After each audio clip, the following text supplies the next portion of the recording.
Middlemarch, Book 8, Sunset and Sunrise. Chapter 82.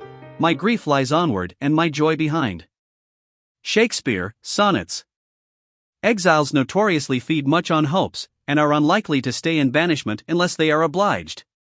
When Władysław exiled himself from Middlemarch, he had placed no stronger obstacle to his return than his own resolve, which was by no means an iron barrier, but simply a state of mind liable to melt into a minuet with other states of mind, and to find itself bowing, smiling, and giving place with polite facility. As the months went on, it had seemed more and more difficult to him to say why he should not run down to Middlemarch merely for the sake of hearing something about Dorothea, and if on such a flying visit he should chance by some strange coincidence to meet with her, there was no reason for him to be ashamed of having taken an innocent journey which he had beforehand supposed that he should not take. Since he was hopelessly divided from her, he might surely venture into her neighborhood, and as to the suspicious friends who kept a dragon watch over her, their opinions seemed less and less important with time and change of air. And there had come a reason quite irrespective of Dorothea, which seemed to make a journey to Middlemarch a sort of philanthropic duty. Will had given a disinterested attention to an intended settlement on a new plan in the far west, and the need for funds in order to carry out a good design had set him on debating with himself whether it would not be a laudable use to make of his claim on Bulstrode, to urge the application of that money which had been offered to himself as a means of carrying out a scheme likely to be largely beneficial. The question seemed a very dubious one to Will, and his repugnance to again entering into any relation with the banker might have made him dismiss it quickly, if there had not arisen in his imagination the probability that his judgment might be more safely determined by a visit to Middlemarch. That was the object which Will stated to himself as a reason for coming down.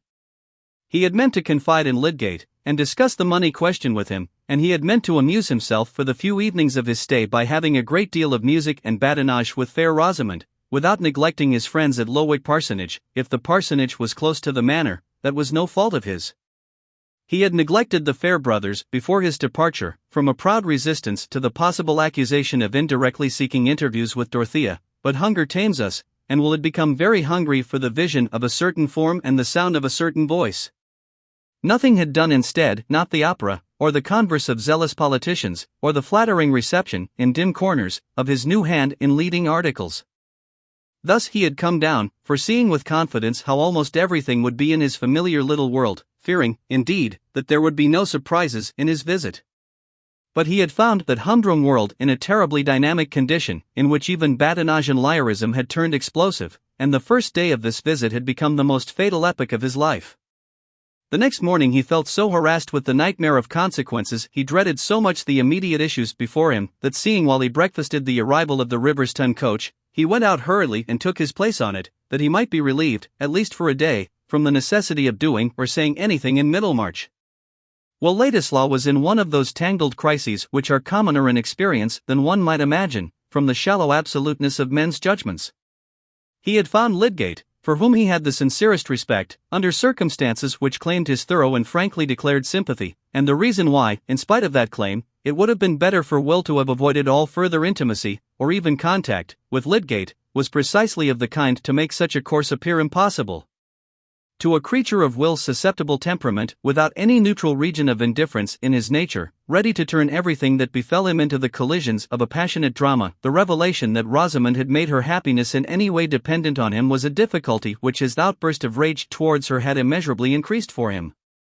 He hated his own cruelty, and yet he dreaded to show the fullness of his relenting. He must go to her again, the friendship could not be put to a sudden end, and her unhappiness was a power which he dreaded.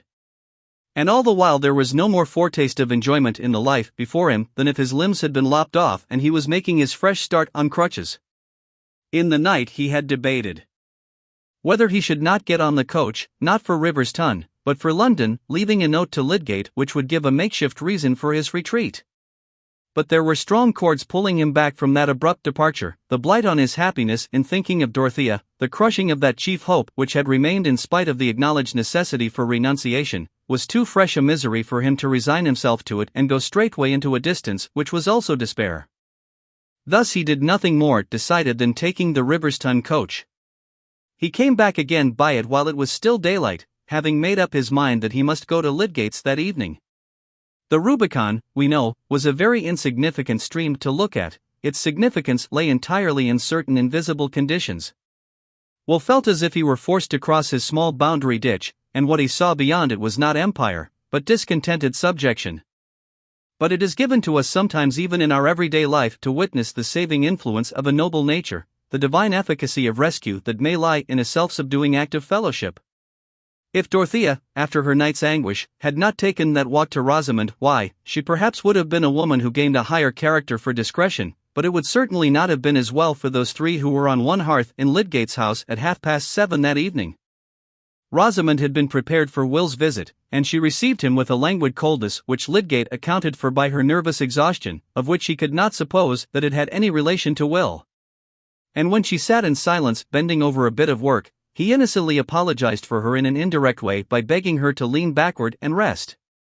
Will was miserable in the necessity for playing the part of a friend who was making his first appearance and greeting to Rosamond, while his thoughts were busy about her feeling since that scene of yesterday, which seemed still inexorably to enclose them both, like the painful vision of a double madness. It happened that nothing called Lydgate out of the room, but when Rosamond poured out the tea, and Will came near to fetch it, she placed a tiny bit of folded paper in his saucer. He saw it and secured it quickly, but as he went back to his inn he had no eagerness to unfold the paper. What Rosamond had written to him would probably deepen the painful impressions of the evening. Still, he opened and read it by his bed candle. There were only these few words in her neatly flowing hand. I have told Mrs. Casaubon. She is not under any mistake about you. I told her because she came to see me and was very kind. You will have nothing to reproach me with now. I shall not have made any difference to you. The effect of these words was not quite all gladness. As Will dwelt on them with excited imagination, he felt his cheeks and ears burning at the thought of what had occurred between Dorothea and Rosamond, at the uncertainty how far Dorothea might still feel her dignity wounded in having an explanation of his conduct offered to her. There might still remain in her mind a changed association with him which made an irremediable difference a lasting flaw. With active fancy he wrought himself into a state of doubt little more easy than that of the man who has escaped from wreck by night and stands on unknown ground in the darkness. Until that wretched yesterday, except the moment of vexation long ago in the very same room and in the very same presence, all their vision, all their thought of each other, had been as in a world apart, where the sunshine fell on tall white lilies, where no evil lurked, and no other soul entered. But now, would Dorothea meet him in that world again?